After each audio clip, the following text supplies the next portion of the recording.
भेट्नेछौँ हामी फेरि कहिले नछुट्ने गरी। मेमोरी अफ द जस्ट, न्यायिक प्रेमी। शरीरको हिसाबले हुने मेरो आफन्त हो, मेरो जेठी बहिनी यस घरमा दिएर भएर हो। अनि अर्को शैक्षिक हिसाबले म एकदमै यसमा मैले अलिक गर्व गर्छु। मैं एस्थेटिक पढाएँ, किन मैले पनि त्यही सब्जेक्ट लिएर पढेको, त्यही दार्जिलिङ गभर्मेन्ट कलेजमा। अनि यो नानीले पनि पछि त्यही सब्जेक्ट लिएर पढी जियोलोजी। त्यो त मैले उहिले 1970-71 साल सानो, मेरो छोराभन्दा पनि सानो, 84 सालमा जन्मेको कुरा हामी पाउँछौँ। यसले डिसेम्बरमा प्रवेश मसीलाई 1987 सालमा, त्यति बेला कति वर्ष हुन्छ? 84 र 97 गने कति 13 वर्षको जब इसकी आमा बिमारी हुई, डायलिसिस पेसेन्ट। अनि मेरो जानले सहायता गर्नको लागि लगेर होटेलमा यो दुईजना बहिनीले यसले ग्रहण गरेको हो। त्यसको बादमा 99 साल मैले बत्तिसमा लिएको, 32माको प्रतिज्ञाको यहुन्ना 14:27। म तिमीलाई शान्ति दिन्छु, आफ्नो शान्ति संसारले दिने जस्तो होइन। तिम्रो हृदय न त दुखितोस् न त भयभीत। अनि प्रभुले यो साल जकरिया दिइरहेको 8 पद दिएको रहेछ, त्यो प्रतिज्ञा यो छोरीलाई। अनि यसको बिहा मैले नै दिएको हो।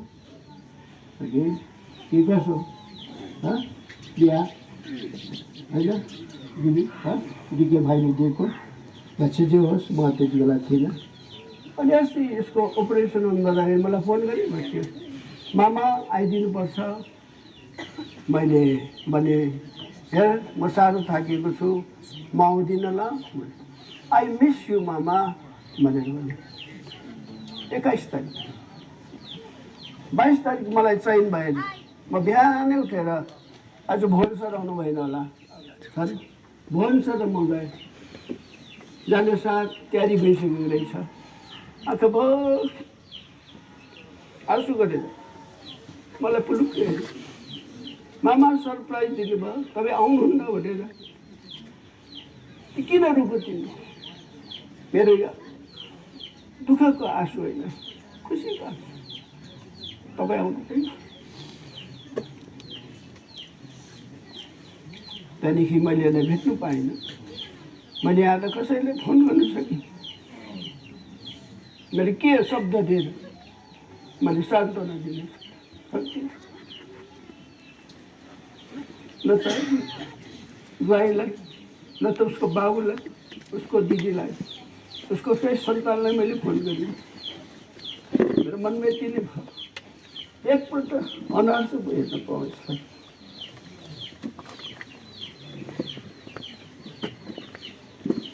प्यारो छोरी हाम्रो मण्डलीमा पढिकन यो त्यो अहदमा पुग्नु सक्ने छोरी, होनहार छोरी, उसले जीवनमा सबभन्दा राम्रो निर्णय प्रभु यीशु मसीहलाई दिनुभयो। ठिक छ, वेल एजुकेटेड, वेल म्यानर्ड। त्यसका तपाईँहरू वेल एजुकेटेड हुनुहुन्छ होला। संसारमा मान्छेले 3वटा कुरामा गर्व गरेको हुन्छ, सबभन्दा ठुलो गर्व गर्नुपर्ने कुरा चाहिँ यो छोरीले पाएको छ। यति पद पढेर अब हामी अघि बढ्छौँ। यशाया किताब, यर्मिया किताब, तपाईँहरू पनि एजुकेटेड हुनुहुन्छ, कलिग्सहरू हुनुहुन्छ, प्रोफेसरहरू हुनुहुन्छ, लेक्चरहरू हुनुहुन्छ, स्टुडेन्टहरू हुनुहुन्छ। तपाईँको कलिगले पाएको परमेश्वरमा तपाईँले ट्राई गर्नुहोस्। Test and see how the Lord is good. Blessed is the man that trusted him.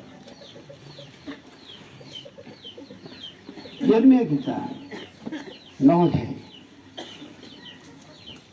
यर्मिया किताब 9 अध्याय।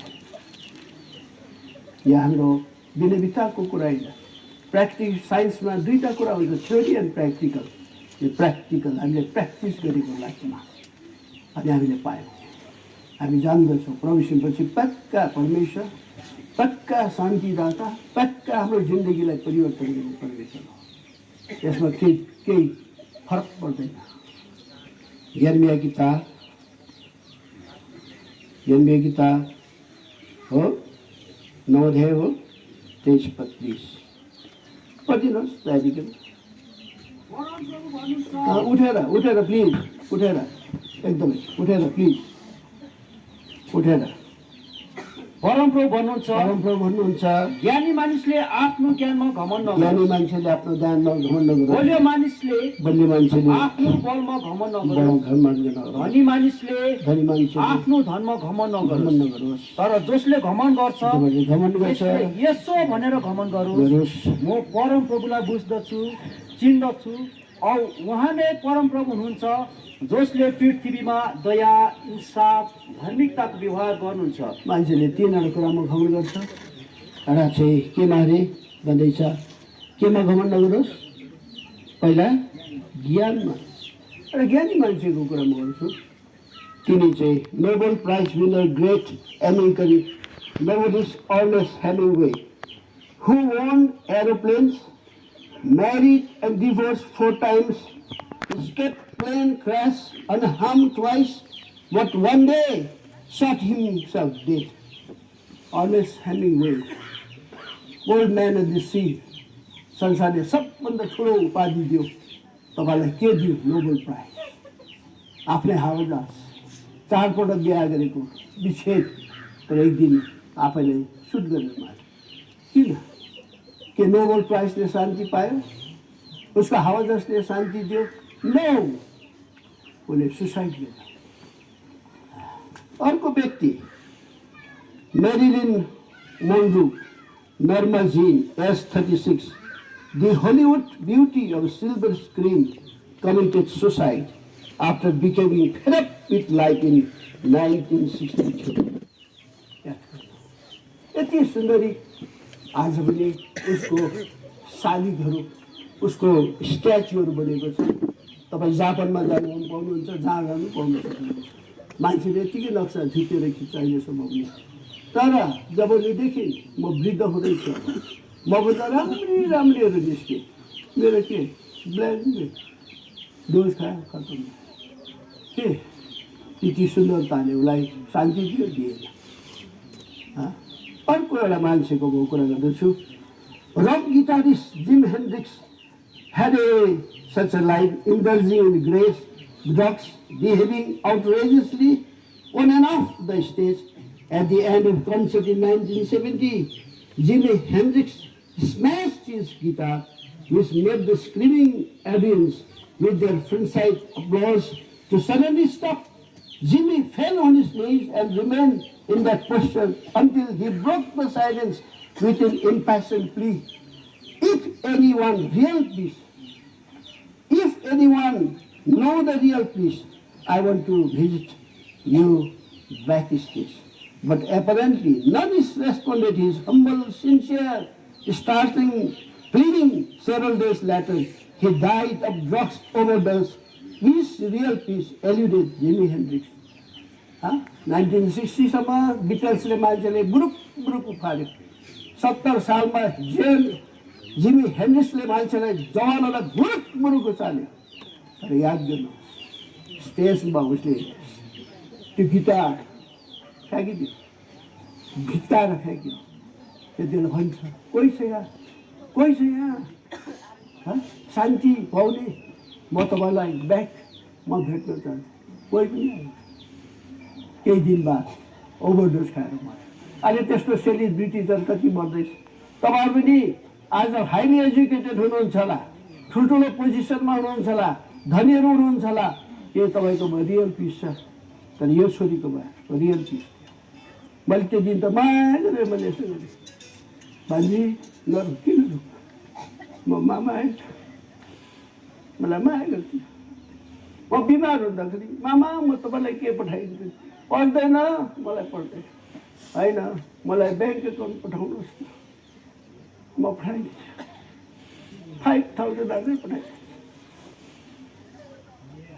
म के केही एउटा मामा तर उसको एउटा पेज एउटा मेरो भाइ बुझि यिनीहरूको आमा यस्तो आमा कि जब यिनीहरू कलेज जान्थ्यो कोही लिस्ट बनाउँथ्यो सबभन्दा लिस्ट सबभन्दा टपमा के हुन्थ्यो सबै लेखेछ छोरी तिमीले सबै कुरा हाल्यौ on the top of the list के हुन्थ्यो तिमीले बाइबल हाल्यौ त्यसको बादमा पर्स त्यसको बादमा के त्यसको बादमा के त्यसको बादमा के त्यस्तो आमाको छोरी होला मान्छे दुर्बल र कमजोर रोग र बिमारी तर यिनकी आमाले प्रभुलाई पाएकी थिए त्यसकारण आज नम्र निवेदन छ तपाईँहरूलाई यस्तो दिन फेरि नआउला यस्तो भेट्ने समय नआउला तर यो आज मेरो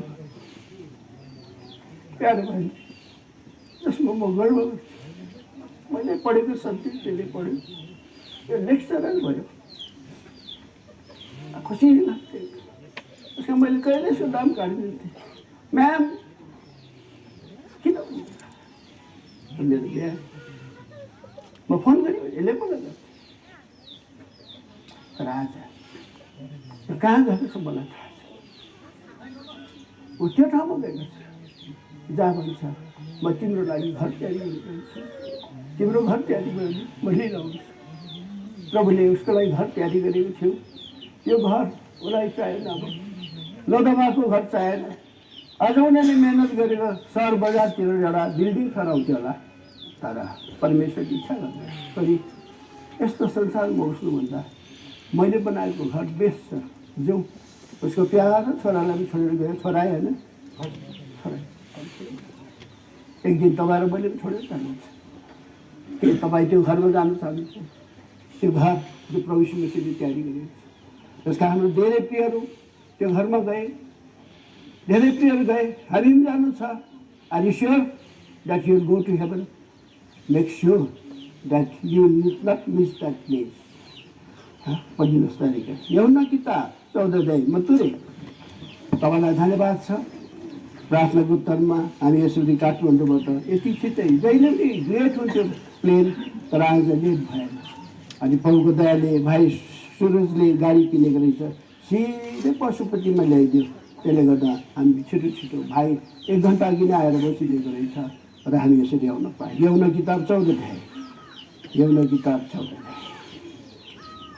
1-2-3 पद पढेर हामी तुर्छौँ यसकै आमालाई यिनले भेटेको छ यसको बाजेलाई भेटेको छ मेरो आफन्तलाई भेटेको छ तपाईँका अग्रज हालैमा गएका यवङ बडालाई पनि भेटेको छ हालै गएका हर्क बहादुर दाजुलाई भेटेको छ त्यस्तै हामी एक दिन मिलाएर भेट्छौँ तपाईँको कलिगलाई तैँले भेट्न सक्नुहुन्छ यदि यो बाटोमा आउनुभयो भने नत्र भने तैँलाई मिस गर्नुहुन्छ यूहन्ना किताब 14 अध्यायको माफी पढिदिउँ क्या समय बचाउनको लागि समय धेरै गएन तिमीहरूको हृदय विचलित नहोस् तिमीहरू परमेश्वरमा विश्वास गर्दछौ म पनि विश्वास गर मेरो पिताको घरमा धेरै वासस्थान त्यसो नहुँदा त म तिमीहरूलाई भन्ने थिएँ म तिमीहरूको निम्ति ठाउँ तयार पार्न जान्छु अनि मैले गएर तिमीहरूको निम्ति ठाउँ तयार पारेँ भने म फेरि आउनेछु म जहाँ छु त्यहाँ तिमीहरू पनि हौ भनेर म तिमीलाई आफू कहाँ दिनेछु घर तयारी गर्ने तयारी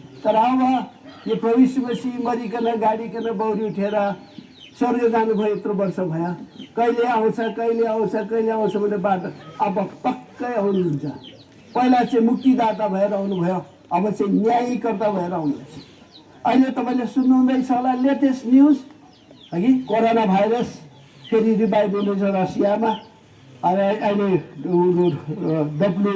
WHO वर्ल्ड हेल्थ अर्गनाइजेसनको डक्टरलाई भेटेको थिएँ काठमाडौँ मिस्टर डाक्टर राहुल प्रधान उहाँ त्यसको उयो हुनुहुन्छ प्रोमिनेन्ट डक्टर अनि मैले सोधेँ कस्तो छ नानी भन्नु उहाँले भन्यो अङ्कल यो त 2020सम्म पनि जाला 22सम्म पनि जाला जस्तो छ यो त हामीले कोरोना भाइरसको त पिरियड एरालाई हामीले के गर्दैछौँ पार गरेर जाँदैछौँ म आफै नै सङ्क्रमित भएको बाँचेँ मेरो जात बाँच्नुभयो तपाईँहरूको जना भएको जातिमा तर अहिले लेटेस्ट खबर संसारमा न्युजमा पढ्नु होला युफ्रेटिस नदी के गर्दैछ सुक्दैछ युफ्रेटिस नदी कहाँदेखि सुरु भएको जेनेसिसदेखि सुरु भएको युफ्रेटिस फरात नदी भन्छ।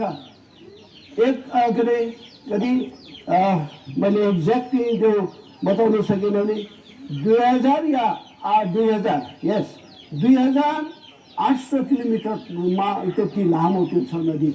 त्यो सिरियाबाट बग्दै बग्दै बग्दै जाने नदी हो। अब यो नदी सुक्दैछ। बाइबलले भनेको थियो नदी सुक्छ भनेर, नदी सुक्छ भनेर। जसै त्यो नदी सुक्दैछ त्यहाँका मिलियन मानिसहरूले करोड मान्छेले पिउने पानी अब पाउँदैन। त्यो मिलियन मानिसहरूले खेतीपाती गर्दैन, इरिगेसन के अब ठप। त्यो पानीलाई स्टेज वाइ के बनाएर दियो, हाइड्रोइलेक्ट्रिसिटी पावर प्रड्युस हुँदै थियो, सब अब खत्तम। जस्तो बाइबलले भन्यो त्यस्तै पढिदिनुहोस् न। यो कुरा भइरहेको छ। यसलाई तपाईँले हल्का नदिनुहोस्, डोन्ट टेक इट लाइटली। यसलाई सिरियसली लिनुहोस्, भेरिफाई गर्नुहोस् गुगलमा। तपाईँले खोजेर हो कि होइन यो गुगलमा बाइबलले जो भन्छ त्यो सत्य कुरा भन्छ। अनि हामी जो भन्दैछौँ सत्य कुरा भन्दैछौँ, तपाईँलाई ढाँटेर हामीले केही पाउँदैन, सत्य कुरा बताएको। अब जसलाई प्रकाशित वाक्य मलाई सहायता गर्नुहोस्। 16 अध्यायको 7 पद हो, नहेरिकन 16 अध्यायको 7 पद हो, पढिदिनुहोस् न।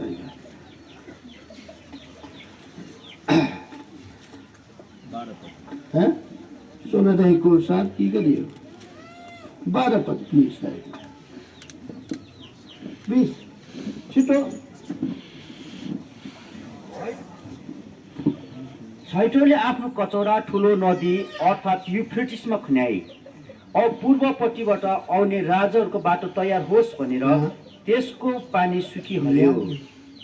पूर्वका राजा इस्टर्न कन्ट्रीबाट यरुसलेममा लडाइँ गर्न जानको लागि बाटो तयारी हुनु पऱ्यो नि त। यो नदीको त्यो नदीलाई सुकायो। अनि परमेश्वरले जो भनेको यो कुरा अब बिस्तारै पुरा हुँदैछ। कहाँ जानुहुन्छ? एउटा गीत छ नि, रेयर युल्यु उडन्टु। है के अरे हाम्रो भाइहरू, अर्पण भाइहरू, प्लिज हेल्प मी त्यो गीत। प्लिज गीत गाउनुहोस्। Where will you run to, oh sinner man? Where will you run to, oh sinner man? Where will you run to, on that day? Run to the sea, she will not hide you. Run to the sea, she will not hide you. Run to the sea, she will not hide you on that day. Run to the rock, rock will not hide you. Run To the rock, rock will not hide you. Run to the rock, rock will not hide you on that day. Oh sinner man, where are you repenting, oh sinner man? Should be repenting, oh sinner man. Should be repenting, oh on that day. ओ पापी मान्छे, तिमी कहाँ दौडिन्छौ? समुद्रमा? समुद्रले तिमीलाई लुकाउनु सक्दैन। पहाडमा, रकमा? आज बिहान रक भयो भने चाहिँ यसो हल्लायो अरे होइन, टेस्ट गर्दैछ। कति चाहिँ हल्लाउँ दार्जिलिङलाई, फेरि गान्तोकलाई फेरि हल्लाउँ कि माउन्ट एभरेस्टलाई हल्लाएर चकनाचुर पारौँ कि भन्दैछ। अब हल्लिन्छ, पक्का हल्लिन्छ। याद गर, कहाँ जानुहुन्छ? कहाँ जानुहुन्छ? तपाईँ र म यति बेला पश्चाताप गर्नु, हामीले जे जति गऱ्यो, प्रभु यीशु मसीहको विरोधमा के बोल्यो, प्रभु यीशु मसीहलाई के गर्यो, यति भन्नु होला, हे प्रभु म ज्ञानी, मैले जे गरेँ मलाई क्षमा। तर मेरो कलिगले, मेरो म्याडमले, म्यामले, मेरो बहिनीले, मेरो दिदीले, मेरो छिमेकीले उसले बहुत राम्रो निर्णय पो गरेको छ त, म पनि निर्णय गर्छु भन्नुहोस् त। तपाईँ साह्रै ब्लेसेड हुनुहुन्छ। जस्तै नानीको न्याय प्रेमीको सम्झना के हुन्छ अरे? आशिषमय हुन्छ अरे। अनि के हुन्छ अरे? यस्ता न्याय प्रेमी, यस्ता धर्मीजनको सम्झना सधैँ पनि रहन्छ। एउटा पद पढेर अब हामी तुल्याउँछौँ अनि अघि बढ्छौँ। भजन सङ्ग्रह 112 अध्यायको कति पद? 6 पद। प्लिज पढिदिनुहोस् त।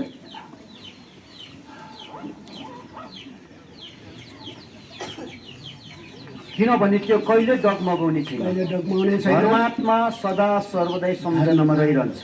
हाम्रो मेरो भान्जीको मेरो म्यामको सम्झना तपाईँको हृदयमा रहोस्। यस्ता धनी जनको सम्झना आशिषमा मान्छेले 3 कुरामा ग्रहण गर्छ र अघि भने के बुद्धिमा ज्ञानमा, अर्को केमा बलमा, अर्को केमा धनमा। यसमा घमण्ड नगर, एउटा कुरामा घमण्ड गरेर त्यो प्रतिवेश राखिकन त्यो कम्प्लिट गर्नुपर्छ। मैले अघि पढ्दैमा चाहिँ के यर्मिया 9 अध्यायको 23-24 पद प्लिज। यर्मिया 9 अध्यायको 9को 23 र 24 पद प्लिज। परमप्रभु भन्नुहुन्छ, ज्ञानी मानिसले आफ्नो ज्ञानमा घमण्ड नगरोस्। ज्ञानी मान्छेले आफ्नो घमण्ड नगरोस्। बलियो मानिसले आफ्नो बलमा घमण्ड नगरोस्। धनी मानिसले आफ्नो धनमा घमण्ड नगरोस्। तर जसले घमण्ड गर्छ त्यसले यसो भनेर घमण्ड गरोस्, म परमप्रभुलाई बुझ्दछु, चिन्दछु। उहाँ नै परमप्रभु हुनुहुन्छ जसले पृथ्वीमा दया, इंसाफ र धार्मिकताको व्यवहार गर्नुहुन्छ, किनभने यिनै कुरामा म प्रसन्न हुन्छु, परमप्रभु भन्नुहुन्छ। परमेश्वरको ज्ञान आउनु भनेको ठुलो त्यागीहरू केही पनि छैन। Do you know your creator? Are you ready to meet your creator? Yes. तपाईँले भन्नुहुन्छ यस। यो दिन कसले बनायो? यो दिनमा प्रभुता गर्ने ठुलो ज्योति, रातमा प्रभुता गर्ने सानो ज्योति भन्छ। अहिले घाम लागिरहेको छ। यदि ईश्वर नमान्नेले भन्नु सक्नुपर्छ यो घाम होइन यो जुन हो भन्नुपर्छ। तर परमेश्वर वचनले सफासँग बताएको छ 2टा बडे बडे ज्योतिहरू बनाएर दिनमा प्रभुता गर्ने सूर्य अनि रातमा प्रभुता गर्ने के जुन र ताराहरू बनाए। समर र विन्टरको कुरा सबै भन्ने मैले समर बनाएको, मैले विन्टर बनाएको। यो अहिले विन्टर हो तर ईश्वर नमान्नेले यसलाई प्रुभ गर्नुपर्छ यो विन्टर होइन समर भनेर फ्यान लगाएर यसो घुम्नुपर्छ। एउटा भेस्ट लगाएर यो ज्याकेट सबै खोलेर भेस्ट लगाएर बस्नुपर्छ। तर सबै परमेश्वरले जो बनायो त्यो सधैँभरि बनिरहन्छ। यसमा यस्तो परमेश्वरको खोजी गर्नु होला। प्रभु यीशु मसीहको नामको अर्थ नै हो पापीलाई पापको क्षमा दिने। प्रभु यीशु मसीहको अर्को नाम हो इमानुएल, परमेश्वर हामीहरू साथमा। तर कति दुःख गरे संसारमा परमेश्वर मान्छेको रूप लिएर आउँदा मान्छेले चिनेर क्रुसमा टँगाएर मारे। तर मुर्दादेखि बौरिनु स्वर्ग जान फेरि आउनुहुन्छ। यस्तो परमेश्वरलाई मिस नगर्नु होला। यसकारण एउटा पद पढेर हामी तुर्छौँ। आमोस किताब 4 अध्यायको 12 prepare to meet your God. यो नानी यसपालिले गई तर उनी आफ्नो सृष्टिकर्तालाई भेट्नको लागि तयारी थिए। आज तपाईँ र म पनि तयारी हुनु आवश्यक छ। तपाईँले यस्तो बेलामा यस्तो सुख संवाद सुख परिवारसित यस प्रकारले शोक मनाउनको लागि आउनुभयो। हामी बहुतै आभारी छौँ। नानी म्याम पक्षमा भइकन हामी बहुत हृदयबाट तपाईँलाई एकदमै धन्यवाद चढाउँछौँ।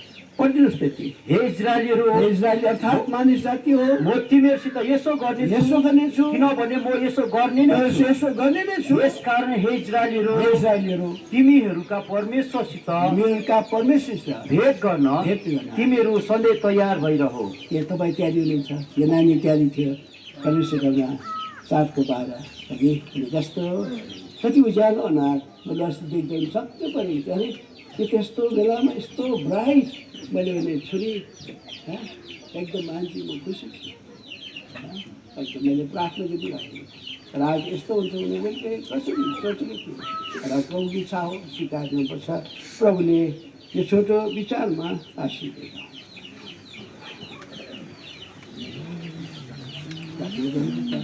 तपाईँले प्रार्थना गर्नुभयो र मेरो भाइजीको लागि म प्रार्थना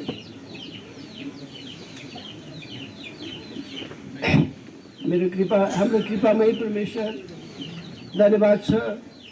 22 तारिक यसलाई भेटिकन प्रार्थना गर्न मैले पाएको थिएँ, हामीले पाएका थियौँ। अनि उसले भनेको थियो आई मिस यु भन्नुभएको थियो। तर यस प्रकारले यो दिनमा पनि उसले मिस गर्ने थिएछ भन्ने कुरा मलाई थाहा थिएन। तर प्रभु त्यो समयमा थोरै प्रार्थना गरेर बिदा लिएका थियौँ। अनि आज यिनले संसारबाट बिदा लिएर स्वर्ग गएको अनि हामीलाई पर्खिरहेकी छ। हामी तँलाई धन्यवाद दिन्छौँ। बाबु छोरीलाई शान्ति दिइसक्नु भएको छ उनको आत्मालाई उनले तपाईँलाई पाएकी कार्य गर्दा त्यो घरमा पुगेको छ जुन घरमा रोदन छैन त्यहाँ मृत्यु छैन पीडा छैन शोक छैन भोग छैन जे केही किसिमको चिन्ता छैन तर घरमा रहेका उनको स्वामी सबै आफन्तलाई मण्डलीलाई उनका प्रभुजी एकदम मिल्ने कलिग्सहरूलाई स्टाफहरूलाई उनका स्टुडेन्टहरूलाई आशिष दिनुहोस् अब उनले जो पच्चिन छोडेर गइन् हामी यसको लागि तँलाई धन्यवाद मान्छौँ अब यो पच्चिनमा मलाई हामी प्रत्येकलाई हिँड्नमा साथ गर्छौँ हामीलाई धन्यका आशा दिनुभएको छ फेरि भेट्ने त्यो दिन अब पुरा हुनेछ हाम्रो प्रभु चाँडै आउनु हुनेछ त्यसकारण हाम्रा म्याडमहरूले हाम्रा सब उनका कलिग्सहरूले यो साँचो जिउँदो परमेश्वरलाई चिनेर जान्न सकेका हुन् अब हामी 5 वर्ष अघि बढाइरहेको छ यसमा सधैँ शान्त सुनिरहन गर्नुहोस्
परदेसी हामी स्वर्गका यात्री हौं परदेसी हामी स्वर्गका यात्री हौं यो संसार एक दिन जानु छ छोड